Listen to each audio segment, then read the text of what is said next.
Hello, welcome to another edition of Does It Make a Difference podcast. And this time the subject matter is networking. Does it make a difference? I've been joined today by Laura Bruzulier, who is better known as the networking ninja. And the first question has to be, who came up with the name networking ninja? It was actually myself, and I think I put a few sort of names down on a piece of paper, and I was sort of fiddling around with the words. And initially, they all came across very corporate, and I just thought, you know what, I want something a bit more approachable, a bit more fun, a bit more that represents my personality and the sort of training that I want to go in with, a more fun, interactive approach. So, yeah, networking ninja, it just stuck. And I think it's gone down quite well now. I'm not Laura anymore. I'm the networking ninja. It's a fantastic name. It's a brilliant tagline. It really, as I say, emphasizes everything about your character as well. Great fun, but also straight to the point as well, and efficient. Which, if there's one thing about networking, that's what you've got to be, isn't it? You've got to be to the point and get the point across when you're trying to talk to people. So really, the main question is networking. Does it really make a difference in business, particularly these days? I think it's more important than ever now, especially after COVID. Personal relations and building that connection back up after being sort of hibernating at home for so long is extremely important. It's authentic. You can sort of feel it in your gut if this person's trustworthy and if you're going to actually do business together moving forward. I think the misconception with networking is that it doesn't work because it's not instant business being done in the room there and then. I always say that it's relationships, and if you went on a first date, you wouldn't expect marriage, house, car, dog there and then on the first day. I mean, exceptional circumstances, but you just wouldn't expect that from the first meet. So why are you expecting it in business? As you probably know, you're not going to buy off someone that you've just met straight away. You need to trust them. And I always think of like the flip side. Think of how you would feel in the other person's shoes of the potential client that you're trying to reach. So it is a long game. It's a marathon. It's not a sprint. So it can be frustrating sometimes when you go into all these events and you think, okay, it's just a time waste. It's a waste of my resources, or especially if you're working for somebody else and you're going back and they're like, well, what have you done with all this time? You're just having a jolly. And it's frustrating. But then sometimes out of the blue, 6 months later, someone can pop up and say, oh, I met you at an event 6 months ago. You've come to mind. So it really does work in weird and wonderful ways. But how to measure it for results is quite difficult. So you're talking about two or three things then, really, there, aren't you? The um, changes that we're going through at the moment with AI is impacting relationships and impacting trust. I mean, that's the first thing. Then I suppose the other thing is the old days of actually business being a slow progression of connection first, and then trust, and then ability to do whatever it is. In your experience, are you finding sort of employers expecting a much quicker result from a networking event or gathering or whatever than actually is being realistic? I think from an employer's point of view, it's frustrating because if they have got a representative of their business out there doing the networking and not seeing instant results, they're thinking, well, hang on a minute, I can't see what's going on while they're out of the office. I can't see those sort of instant results. So from a numbers perspective, it's not, like I say, it's not a quick fix. But we've all heard the saying, it's not what you know, it's who you know. And that is definitely what it comes down to in networking. And if you're a likable person, if you go out your way for someone else, because in this industry, it's ultimately about giving before you receive. And I always say to people, don't be silly in thinking that you have to go and buy everyone's product and service in the room, because that's just not, it's not realistic. However, giving could be knowledge. So passing on information to somebody, it might be a hint and tip from your expertise. It could be, oh, have you heard about this networking event? I think it would be great for you. Or I've got this person who I think would be a great introduction for you for a potential collaboration. That's offering value to somebody. That's going out your way to help somebody. That's not necessarily giving financially, but it's giving something. And I think that's when the good work will return, because you're going out your way for that person. Right, right. The I mean, the networking can take different forms as well. Um, there seems to be now a plethora of networking companies, and can you get to a point where there's too many and it gets confusing? Because presumably, if you're starting a new business or you're thinking, right, okay, I'm going to start doing networking now and taking it seriously, you could almost fill your week with different meetings. Is there any way to evaluate what type of group is the right group for your particular business? It's really hard on this question because I think it comes down to the individual as a person, if they're introvert or their personality. Because obviously there's groups out there that are more regimented, that have KPIs of their own to achieve, and that require a weekly commitment to attend. And I think that doesn't fit a certain person. But then you also have the other end of the spectrum where it's sort of a turn up, free for all, and it just comes a bit of a jolly with conversations with no weight behind them. So there's no accountability. So trying to find something that fits you in your industry, the only recommendation I've got is just to try them all out and just go with your gut and feel what's best for you in the room. See, because again, going back to the people by people, you could go to a networking event where everyone else is saying, right, that's fantastic, it's really good, it works for me. It might not necessarily work for you. And it doesn't matter who you are or what you do, if somebody doesn't like you, and your business could be the best thing since sliced bread, but they're not going to buy from you if they don't like you as a person. So it's about getting among people that you think are going to be your biggest cheerleaders, and you vice versa with them and their business as well. We were talking beforehand, and you were saying that in your recent experience, you're coming across quite a few companies who you assumed would have the networking side of their activities, their business activities nailed down. And in actual fact, they've been, well, I'd be unkind to say they haven't moved with the times, but they haven't really grasped how different it is now. Yeah, absolutely. I think they've got these business development managers or they've got a sales team and they're told to go networking because everyone's told them that that's what they should be doing. So in the employer's mind, they're thinking, right, get a team out there and we're going to get some results in. And then when they see that there's no instant results, they get frustrated and they think, okay, well, it doesn't work. Bring them back in and try all these other sort of, I don't know, ringing, cold calling and things like that. So it is just about trusting the process, I'm afraid, and staying consistent. If you're not consistent, you're not in people's vision constantly, they're going to forget who you are and your competitor's just going to sort of swoop right in and take all your clients for you. So it is about staying consistent, and just making yourself memorable as well in any way, shape or form. It certainly sounds like you would, if you employ a salesperson, you would expect that salesperson to get trained in selling techniques or selling whatever product or service they're doing. It does seem to be a bit of an assumption that you then say to somebody, right, you're now networking or our networking expert, and there's nobody doing any training on it. Yeah. It doesn't seem to be, certainly from the few events that I've been to, it doesn't seem to be a common thing.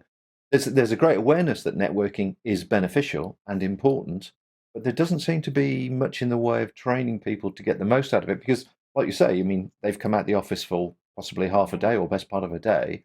It would be good if they could go back and say, right now, I've now got not necessarily a bunch of leads, but I've got a system to keep to. Yeah, absolutely. And that's literally why I set up the business, because I myself was put out networking, got told like continuously, you should network, it's really good. And I went there, and with my own corporate background, I went straight in with the sales pitching, really frustrated why there was an instant business being doing, thinking, right, well, this isn't working for me. This is just a load of hoo-ha. And it took a lot of unwiring my own brain to be less impatient, which is tough for me, and understanding that it is about nurturing these relationships, and in hand it will come back. But it is frustrating originally, because you are there thinking, oh, come on, I'm a bit desperate here. I need to go back and show that I've got something. But it's also a part of it is the follow-up process, which is the huge part of the networking journey, which a lot of people don't do. So they get all these business cards, they meet all these people one off. Yeah, we're going to meet up, we're going to have a one-to-one, we're going to do this, that's fab.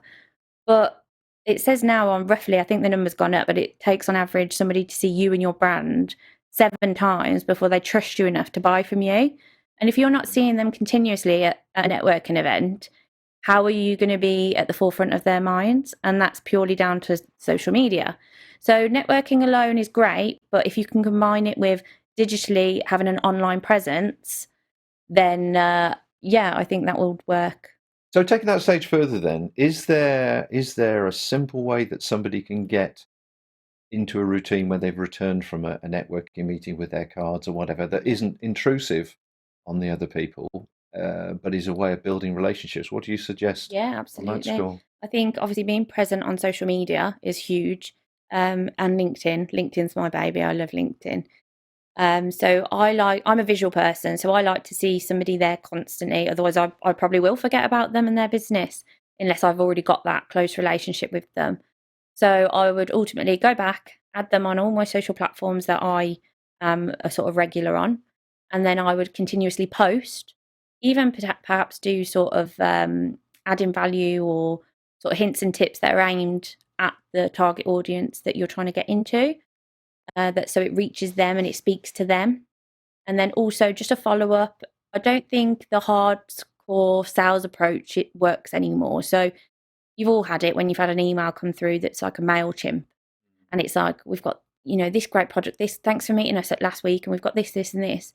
However, a lot of us just hit unsubscribe straight away. It's like, yeah, but it was great to meet you, but I don't want to receive this every week. So if you can add value into that content initially as the sort of engagement hook on these emails, then people are more likely to stay subscribed to your MailChimps and email campaigns because you're adding value to them. When you say about adding value, do you mean to do that you have to understand the other person's business to know what would be of value to them? I think Do you have to from do research on the other person? I think from my perspective, obviously with networking and what I offer, I can give general tips and hints. Obviously, the person that's, say, I don't know, a metal company, so they're going to be after a certain target audience anyway. So that would have to be aimed at that direction rather than the whole. Um, because if you sort of advertise to everyone, then technically you're advertising to no one. You've got to speak to a certain audience. So you've been doing this now for a while. Um, what did you find people your thoughts of what they needed and actually what they told you they actually needed at the end of your courses, that came as a bit of a surprise to you? Yeah, I think obviously I went out with a clear mind of, right, this is what the people want. I'm very open to listening to the people of what they want because ultimately it's them that are going to be investing in me. So the feedback that I got was just, you go to a networking event and someone's already in a conversation. So you feel like an imposter. You're there trying to sort of shimmy over all coy and how can I join this conversation? And I say to people, the thing is, you're at a networking event. So these people aren't going to shun you away because they're very aware that they're there for exactly the same thing. So it's actually your own mind and your own intrusive thoughts that are making the situation worse than what it is. So I would just literally join and be like, hi, I'm Laura. Please carry on your conversation. I'm just joining in. And then that's that. And I very rarely, well, never, I've never had someone that goes, oh, no, you can't talk with us. Admittedly, if there was two people engrossed in a conversation, that's a little bit harder to sort of interrupt because it might be that they know each other or that they're in business together already. So maybe just go for either the larger groups or the person that's on their own, and start that conversation. And I always say, go prepared to these events because people say, oh, how do I start a conversation? The amount of times I've spoken about the weather with people at these events drives me loopy. I don't care. I've got eyes. I can see outside that it's raining. I don't want to talk about it. So I just say, well, the word networking automatically makes you sort of cower up and go sort of inside yourself. Whereas if I said, "Are you going to a party?" you would soon relax and turn up to that event. If you were going to a party, you wouldn't worry about what you were going to say to someone. So why are you doing it just because it's a networking event? So just go and join the conversation. Just like, hey, how's it going? Like, going on holiday this year, or just, I know it's small talk, but it's effortless small talk rather than straight in with business. Why? What is it you do? Oh yeah, another accountant. Great. So it breaks that barrier of business talk first to create those relationships Mm. initially, and then business after. So, in say it's a practical situation, then I can understand you if I suppose you're talking to lots of different age groups when you do your courses. Is there a difference about confidence that the older people and these perhaps new Yeah. business people have towards having a conversation? Yes, completely. So Really? The younger generation, it's like they've lost all sociable skills completely. Their heads are in the phones, they're like huddled in the corner, like giggling amongst themselves kind of thing. And obviously COVID didn't help that. So yeah, they are very restricted in, oh God, I wouldn't dare to go and start a conversation with a stranger, especially a room full of strangers. So that is definitely a confidence level. I would say from the older dynamic of people out there with networking, it's very much, again, that mentality of, oh, why am I here? Is it, why aren't I getting instant results? Or let's go just pick up the telephone instead. That will work. So it's just about finding that individual of what their greatest barriers are, their greatest objectives, and tailoring that service to them. So seeing what works best for them, because we're all different ultimately. Yeah. And taking that stage further, what's your advice if you introduce yourself to a group of people and you realise they're the most boring people and you don't really want to talk about whatever it is they're talking about because they're all into a particular industry or whatever, it doesn't interest you whatsoever, and your eyes start going glaze. How do you negotiate a situation like that? I either try and change the topic very quickly, or if I can see that, okay, I'm done here, my time is done, I'll attack someone else for a change. I then sort of say, oh, excuse me, I need the ladies, or oh, sorry, I've just seen someone that's leaving that I needed to grab, please excuse me. So it doesn't look like that you're being bored by them, but you've got a reasonable excuse to sort of make your exit, I suppose. But I would always go prepared to a networking event, especially if it doesn't come naturally to you, with a preparation of topics of conversation, maybe that are even relevant with the current time. So what's on TV, or has there been something on the news that's happened that's quite shocking that morning? I think we spoke about briefly earlier, try and avoid politics and talk about money because it can cause a few conflicts. But yeah, just different topics of the day that are relevant and you can dive into. So I presume then, my original question of networking, does it really make a difference? You are happy to say that it really does make a difference, but it's obviously, if you need to approach it the right way, if you go in and going, it's just a sales lead, I'm just going to get some sales contacts out of this, it's not going to work at all. You've got to go in, lose the business face almost, become the social face, and just get on with people and see if you can engage with them that way. Absolutely. I think it's, and again, from myself being in a corporate world, it was really hard to sort of untrain my brain of how it's been wired and then learn, in a sense, the opposite of the spectrum, to actually go in and not talk business and create friends. And to be honest with you, during the networking process, I've made some really great friends. And because they're my friends now, who I've met initially through business networking events, they want to help me just as much as I want to help them in their business. I want to see them succeed. I'm rooting for them. And the thing is, especially if you're on your own in business, that's like your own extended sales team for you, because they're out there and you're in the back of their minds when they're talking to clients, when they're talking to other networkers. Oh, do you know Laura? I'll tell you what, I'll introduce you to her. Might be something, might be nothing. So I think it is definitely just trusting the process and keeping with it. I mean, I spoke to you earlier that I always talk about this story of why you should network. And I always say, people go, oh, there's only 5 people in the room. That shouldn't be your thought process. You should be thinking, okay, there's 5 people in the room. That's good quality conversations. Imagine how many people that they know, their aunties, their uncles, cousins, brothers, sisters. You don't know what jobs they do or what, industry they're in. So you're not just talking to them in the room, you're talking to a whole wider audience without even realizing. And I talk about Mark Wright, who won The Apprentice in 2012. And he had this successful digital company, and he was going out doing free talks to students. And the board called him in and said, "You're not making us any money, Mark. Like you're not even talking to clients because they're children. You're just giving away free time. So rein it in. Come back to the office." So he carried on with his committed ones that he'd already committed to. And a student approached him after one of these sessions and said, "I think my dad would like to do work with you." And he was like, "Yeah, okay. Get him to sort of drop me a line on LinkedIn, and we'll go from there." Didn't really think anything of it because obviously it's a student and whatnot. And he did. This chap contacted him on LinkedIn. Turned out to be his biggest client ever, Emirates.